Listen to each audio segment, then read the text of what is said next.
Well, today kind of feels like an argument of logic versus emotion. I keep hearing the other side state that pediatric doctors say this and pediatric doctors say that. When we hire a doctor, we hire them to perform a function. We don't hire them to decide moral decisions on whether a surgery should or shouldn't happen. We just want them to do it safely. That's what we're hiring them for. So this is a question more for our body than for a group of doctors. Now there's 3 points that I'm hoping that I can provide to you today that I hope we can agree on. The first is America is not the first to this issue. We wisely waited and watched Europe to do this first. Second, gender-affirming care is usually more harmful than helpful. And third, gender dysphoric feelings usually pass. Not saying they should pass, but usually that's just what happens. Now, America is not the first to this issue. The Dutch started doing gender-affirming surgeries in the 1970s already. Didn't call it that, but between 1972, though, and 2015, they only conducted 6,793 surgeries. About twice as many were men to women than women to men. And that's according to an article called the Amsterdam Cohort of Gender Dysphoria Study in the Journal of Sex Medicine from 2018. The article asked, why so few? Well, in the Netherlands, they have this thing called the Dutch Protocol.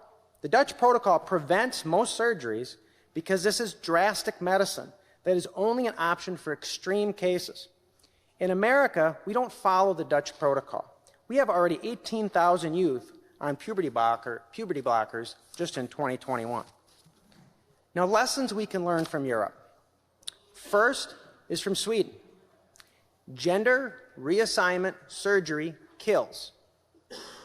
Gender dysphoric patients are 19 times more likely to commit suicide after the reassignment surgery.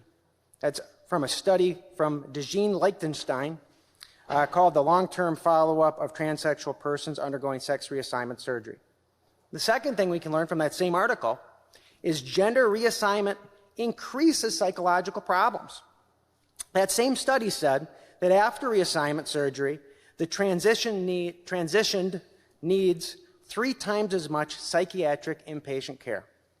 An additional Swedish study conducted in 2020 shows that hormone blockers and gender reassignment surgery does not improve any mental health benchmark. Now, if we look to Finland, in Finland, they have research that said this: gender dysphoria usually passes without any intervention. When it doesn't, it is very, very commonly within autistic children.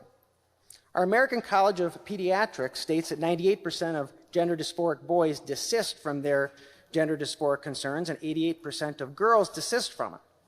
In Finland, they found 87% of gender dysphoric girls were autistic. Think about that. 87% of gender dysphoric girls were autistic, and 26% of gender dysphoric males were autistic.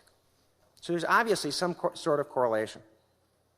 And as you may know or may not know, autistic children just have an increased difficulty in changing their minds once they make their minds up to something.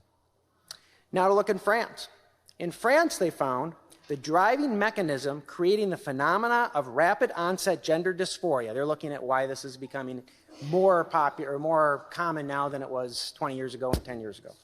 And what they found, according to their Academy of Medicine, and it had a name for the article, but it was in French and I can't pronounce it, it says gender dysphoria, the rapid onset of gender dysphoria is a result of excessive engagement with social media and increase in social influence among your own social circles. That's what they said. You can look it up. I can provide you with the quote if you need to. Australia, New Zealand, Denmark, and Norway's medical colleges are all resisting this kind of new increase in interest for gender-affirming care.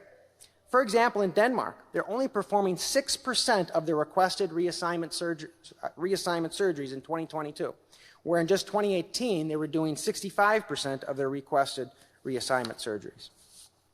And in the United Kingdom, their National Health Service, just in 2022, came out and said in what they call the CAST report, the NHS strongly advises against social transition of children.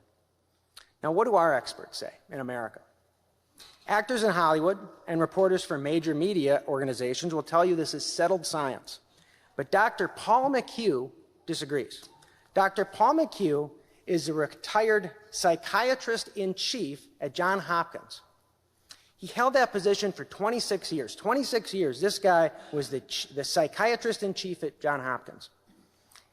He also has written 125 peer-reviewed articles and 6 books on this issue. He knows way more than I would ever would. After reviewing the history of transgenderism and his conclusions, and looking at Europe's experience, this is what he concludes. Not what I say, this is what Dr. John McHugh says. Transgender is a mental disorder. He notes that no sex assignment is really mentally successful. After surgery, his conclusion, as a psychiatrist, is that these people are not convinced they're the other sex even after the surgery. He further says hormones in our brain's chemical balances are not really convertible. Manipulating these sensitive balances fails consistently. Hormone blockers lead to new mental illnesses. And he basically explained it this way. Transgenderism is more like anorexia. An anorexic person can weigh 80 pounds and look in a mirror and they see someone who's fat. A very similar thing is happening, according to Dr. McHugh, when a gender dysphoric person looks in a mirror and sees the other gender. He points to a Vanderbilt study that showed that after reassignment surgery, patients are 20 times more likely to commit suicide. So think about that. In Sweden, they found 19 times. Vanderbilt, they found 20 times. There's obviously something important here to learn, and that's that gender reassignment surgeries kill. Further, the reassignment surgeries, in his words, come very close to child abuse, since 80% of those kids seeking the surgeries will eventually abandon the confusion and grow naturally into the adult life if untreated. He says, claiming that this is a civil rights matter and encouraging surgical intervention is in reality collaborating and promoting a mental disorder. Now, I have strong feelings that this is wrong, but I'm not the psychiatrist in chief at Johns Hopkins. I've not spent nearly as much time thinking and working on this stuff as the Europeans.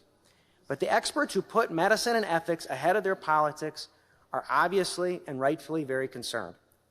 This is wrong. When in history has it been productive to cut off one of your child's body parts? Is this common sense?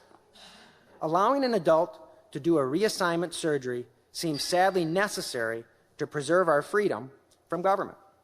But we restrict children from many things, like smoking cigarettes, to protect their lungs. If we are protecting their lungs from cancer, shouldn't we also protect their sexual organs from gender reassignment surgery too?